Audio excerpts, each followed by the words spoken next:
How's it going, guys? Fall is here, and if you're not out in the woods hunting, this can be one of the best times of year to chase after hungry bass. My name is Bulaw, and today we're going to talk about fishing in the fall.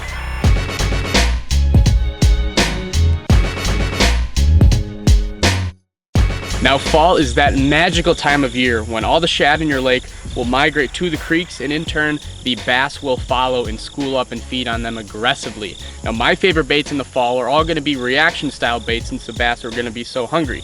These bass are trying to feed up for those cold winter months, and lures like a spinnerbait, a lipless crankbait, a square bill crankbait, a jig, a swim bait are all going to be in play for me, and each of them shines in different applications. Now, personally, I break my options down into two categories, and first being open water fishing, where fish are schooling and feeding on bait fish, and then target fishing, where fish are set up on specific pieces of structure, whether that be a stump, a laydown, grass, any other type of underwater structure, where they are set up waiting to ambush their prey. Either way, the common denominator in the fall is that the bass are trying to prey heavily on shad to get ready for the winter. When fishing for open water schooling fish, these two lures are going to shine. The first being a lipless crankbait, and the second being any belly weighted swim bait. Now, this specific crankbait is actually an IMA suspending 70, which is a suspending lipless crankbait, which is something I've never seen before and something that is super hard to get right. And the suspending nature of this bait allows you to fish it like you would a jerkbait and experiment with different retrieves and figure out what is going to trigger those bass into feeding the best. Now, the second option is this 3-inch Big Bite Baits cane thumper. And when it's rigged on this 1/8 ounce flashbang from Catchco, it becomes an extremely versatile, perfect shad imitator in any lake. Now, the hook is a 3/0 swim bait hook that is designed to be able to be buried into the bait so you can fish it around any type of cover and it will not snag up. It can be fished around grass, laydowns, stumps, any type of cover that you can fish in. This will go in and out without getting snagged.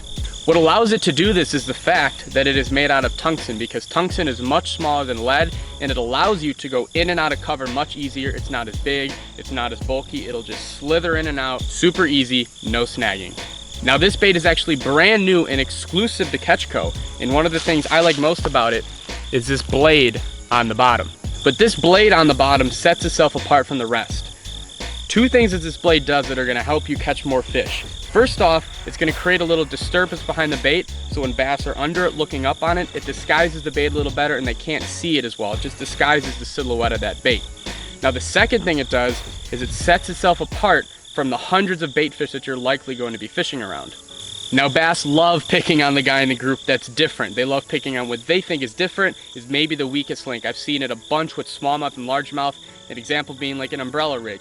You're throwing 5 baits on an umbrella rig, you make one chartreuse, that one bait that's different, they're almost always going to hit that different bait. Same thing with this little swim bait with the blade on the back.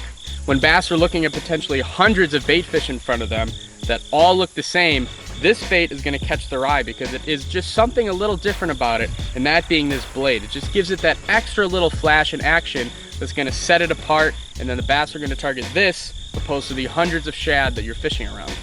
Now, the second category in my fall fishing is when you are targeting specific types of structure, whether that be stumps, laydowns, grass, rock, any type of structure the bass could be sitting on and using as ambush points to attack shad, bluegill, any type of prey.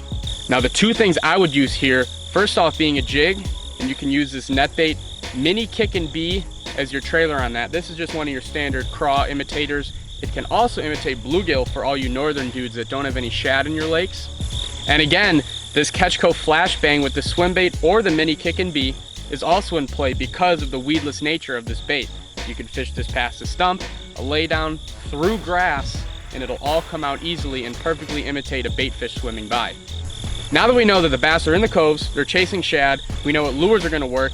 Now, a little bit more specific stuff that I personally look for. It's hard as a bank angler to know where the creek channel is, channel swings, anything like that that's deeper water, because oftentimes creek arms like what I'm in right now are shallow flats filled with stumps, little laydowns, and there's going to be a creek channel somewhere through that. That creek channel is going to be a prime place where bass are setting up to ambush and feed on shad. Now, points are something that I specifically look for schooling bass that are feeding on shad. If they're there, if they're schooling, if they're feeding, you will see them. This swim bait and the lipless crankbait are going to be perfect things to throw in those schooling bass to get them to react and bite. And ambush points is just like any other time of year. Bass are going to be set up on pieces of structure where they can ambush prey. I'm going to look for stumps, I'm going to look for laydowns, grass edges, anything where bass can sit in. It's just like any other time of year where bass are going to be feeding on prey. It's just they're going to be hungrier. They're going to hit reaction lures much better because the water's cooling and they know they have to eat a lot before winter. That's going to be it for me, guys. I hope you guys learned something about fall fishing and can hopefully take some of these tips and go out on the water and catch more bass this fall.